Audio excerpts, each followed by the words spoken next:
Sup with it, guys, you get an excellent name here, and I have a UPA Draft Analysis for you today. I'm not sure if I'm going to bother covering the entire league or not. Right now this is kind of just a trial to see if I want to do it again. If not, then this will just be it. But I did want to do a draft analysis video because I find those to be the most fun. So in this league we ended up with a 16th pick, which is the wheel, and usually I'd be pretty happy with this, but there's franchising where you can franchise anything up to a tier 1.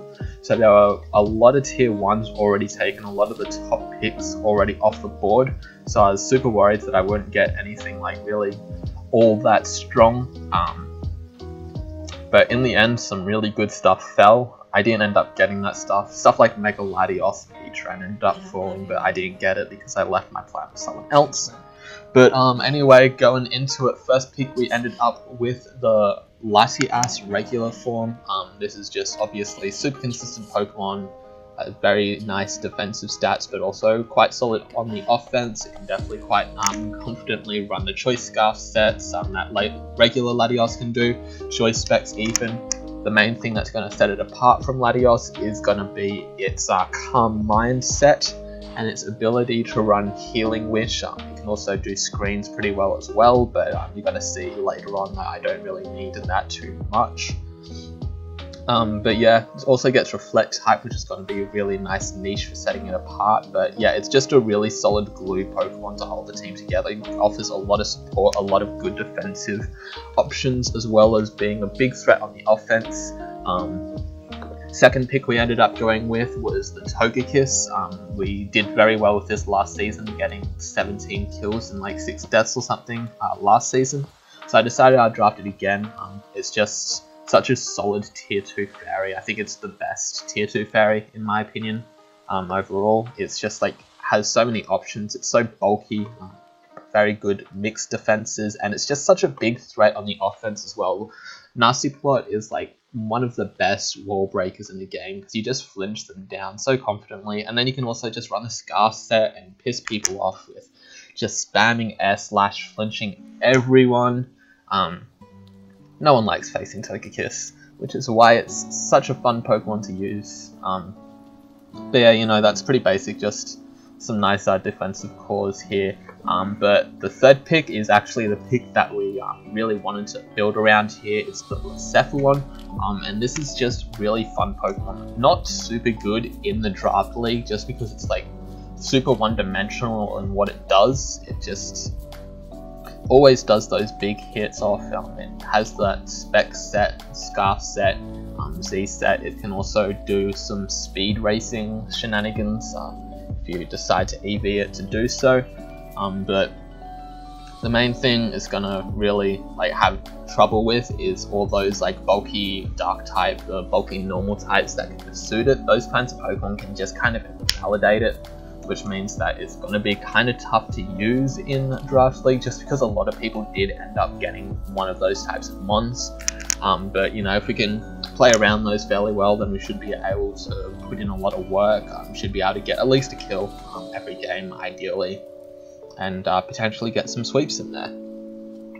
Next pick I decided to go with was the Mega T-Tar, and this is just like a really fat but super good offensive Pokemon. It's just like got such well-rounded, strong stats. It's like, even though its typing makes it take a lot of common types super effectively, it's still living those hits. Like, it doesn't care if you're hitting it with Hydro Pumps. It doesn't care really at all for anything that you got to throw at it. So it's going to be really nice synergy with the Latias and Togekiss. It's also one of the best, if not the best, blacephalon counters in the game, so we're able to get that off the board if anyone else wanted to pick that up. Fantastic Dragon Dance Sweeper as well, fantastic behind screens or with webs up and all that kind of stuff, so it's got a lot of gimmick potential. Paired with the right team, it's got a really solid special attack stat, all things considered, so it can definitely lure a lot of those physical walls like the Lando T type of stuff. And yeah, it's also just like such a fat Pokemon. It's going to be able to set up those stealth rocks and offer a lot of support for the team pretty consistently too. Gets like Taunt, Thunder Wave, etc. So yeah, that's definitely a solid pick overall, I feel. And then we've next of all got the Breloom. Breloom's just like really solid pairing with the blacephalon. It's gonna take care of the dark types and the normal types super well, and it's also gonna swap in on all those waters, gonna kill them off. It's gonna put a lot of pressure on, pretty much guaranteed a kill with Spore, especially if they're not bringing safety goggles, which I know a lot of people don't even think to bring versus Brelooms. Not the fastest thing in the world, but it does have a nice attack stat when paired with the Muck Punch, a nice 130 there. Technician especially is going to be boosting that pretty hard, so if I can get up a Swords Dance, for example, I'm definitely going to be able to do a lot of damage with the Muck Punches. Its coverage isn't super good. It's definitely going to be obvious what its counters are going to be in any game. But, you know, it also can run like a defensive set. Poison Heal is such a fantastic ability for a defensive set, especially with like Sub-Seed as an option. You're just not killing it if it gets Leech Seeds and it's just clicking sub over and over again. You just won't. So it's like got a lot of options there. It's like all these Pokemon except for the Blacephalon obviously are like good on the offense and defense. So it's like I've got a lot of utility out of these Pokemon, out of these first few picks. And the utility just kind of continues on with the Metagross here. I did draft this in ASL and it didn't do super well. It kind of like was forced into the same role every week. But I feel like this team's going to more complement it. I feel like I can probably run the offensive agility type sets more often here. And also obviously the Assault Vest, Stealth Rocks, Shooker leftover type of sets, they're going to be consistently good as well. It gets the same stuff that I was talking about before. It gets the rocks, it can have nice pursuit, it can trick away items if it wants. But mainly it's just going to be hitting hard with the coverage. It's one of those defensive Pokemon that can pivot in on hits, but then just deal a beefy hit back when it wants to. So yeah, super strong, super like versatile Pokemon once again. I definitely quite like this Pokemon overall. So yeah, that's the first 6 that we went with. And then the next one we went with was Porygon Z. I just wanted like this big wall breaker type Pokemon that just set up. I don't know why, I kind of already had that, but I just like PZ. I think it's a really strong, underrated Pokemon in Tier 3. I don't see it drafted as often as one would expect. But yeah, it's just got like that massive special attack stat with the adaptability. It can run download instead if it wants to, get some nice special attack boosts. It's got dual dance capabilities with agility. It can run the spec sets to just deal massive damage. But it's also like got some decent defensive options. It's not super bulky, but it is bulky enough to swap in on some of the stronger ghost types if I needed to. If for some reason like I'm scared of Focus Blast on Mega T-Tar and stuff. So it can kind of do that. It's not as good as P2 at it, but it's definitely still competent enough. Doesn't have to fear the knockoff or anything. And this is the other Pokemon that I decided to make Z, just because its setup sweeping set is going to be such a big threat with the Z. I am a bit disappointed that I wasn't able to fit Latias onto the Zs, but I still feel like Bulky Carmine is good enough without Z on that. But anyway, next up, I'm kind of doing some roll compression here with Seismitoad, getting my nice water and ground out of the way here. It's a water immunity with water absorb. It's got pretty decent bulk. It's going to take the hits that it needs to with like really solid defensive typing. Gets to set up the rocks, gets to click Scald on a bunch of stuff, gets to click Toxic, knock off some items. You know, it's a Seismitoad. It just does what Seismitoad does. It can run like a offensive set, especially with Swift Swim. If I can get rain set up with it, then I'm going to be pretty fast. I can deal some pretty big hits off. So yeah, I definitely do have that offensive option. Most part is just going to be kind of that defensive pivot that comes in and just does what it does. Next up is Quillfish. I decided I wanted some spikes and toxic spikes, and I also didn't want to only have the one water. I wanted at least 2 if I'm gonna have such a low tier water, so I felt like Quillfish definitely fit the bill. It's got Intimidate, so it's going to be swapping in pretty comfortably on like even the fighting type moves and stuff with this poison type, and like a lot of the kind of offensive things. It's got a fair few kind of nice niche things. It's got Acid Spray if you want to like weaken some special walls. It can Destiny Bond, catch some people off guard, just lay the double spikes. Hits pretty hard with like base 95 attack. Once again, it does get Swift Swim, so I've got 2 Swift Swim users there. If I want to do like a little niche rain dance, don't want to expose all my secrets or anything, but it definitely does have that as an option. Haze, just nice to reset any setup sweepers, and obviously it's got Pain Split to recover up. But yeah, the main thing that I want it for is those spikes and toxic spikes, is that Taunt Thunderwave kind of utility Pokemon.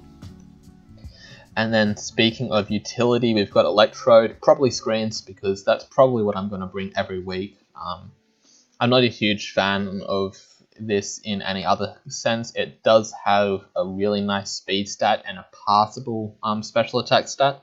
So, you know, I can use it as like a kind of offensive pivot. I can run like Specs and Modest in most matchups pretty comfortably, and just like the Thunderbolt, Volt switch around if the electric type is really good in the matchup. But, you know, it doesn't really have that many options outside of that. But what it does have is it's tier 5, and it's one of the best screen setters in the game. It's pretty much always going to be able to get up both screens, just because of how fast it is, and it does take some hits decently well, and then it can explode on them, it can taunt people, it can, I think, no, it doesn't get Memento, I don't think.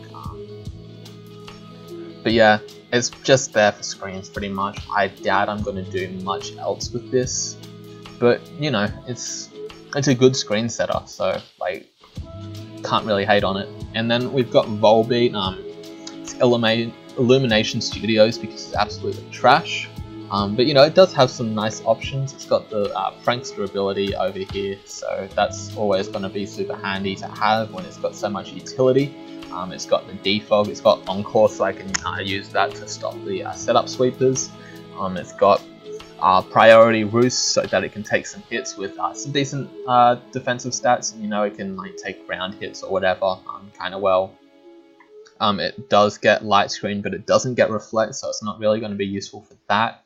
But you know, Tailwind, Thunderwave, Toxic, U-Turn as a pivot, but pretty much the only reason why I drafted this was Tail Glow plus Baton Pass. That's just like so dirty sounding when you pair it with a Blacephalon with Choice Scarf or like speed boosting, or you pair it with a Scarf Togekiss or the Scarf Latias or something. It's just sounds so ridiculously dangerous for anyone to have to deal with, and it's not going to be something that's like super on their mind when prepping, because it's just a little Volbeat. It's just like this tiny little bug, you know. It's sitting on the 11th spot. It's sitting as my last free pick. No one's really going to consider it, and then they're going to get rolled up on with Tail Glow Baton Pass. I'm hoping to get at least a couple games where I get that kind of stuff going. But you know, it is definitely a kind of niche thing. I need to hope that they aren't prepared for it, or I need to like go all out. I need to like bring the screens and pivot out into Volbeat, get the Tail Glow off, and try to sweep. I can do that kind of stuff. But yeah, it's definitely a very niche thing, and all my last picks are pretty much niche things. I felt like I had enough overall role fill. I had all my roles pretty much filled out in like the first 7-8 picks, so I felt like I could afford to just go like the super niche gimmick type of roles at the end, so that I can like catch some people off guard, or at the very least make people have to prep that extra little bit for stuff like the Baton Pass and the screens. So yeah, overall I'm pretty happy with the team, even though I didn't like the spot that I got. I didn't end up getting sniped at all, so that's definitely super solid to have going for me. But yeah, the 16th pick wasn't really the best as far as team strength is concerned. But hopefully we can still pull out some nice stuff with this team. I definitely like a lot about it. So yeah, we'll just see how it ends up performing. So yeah, anyway, guys, I'll catch you next time.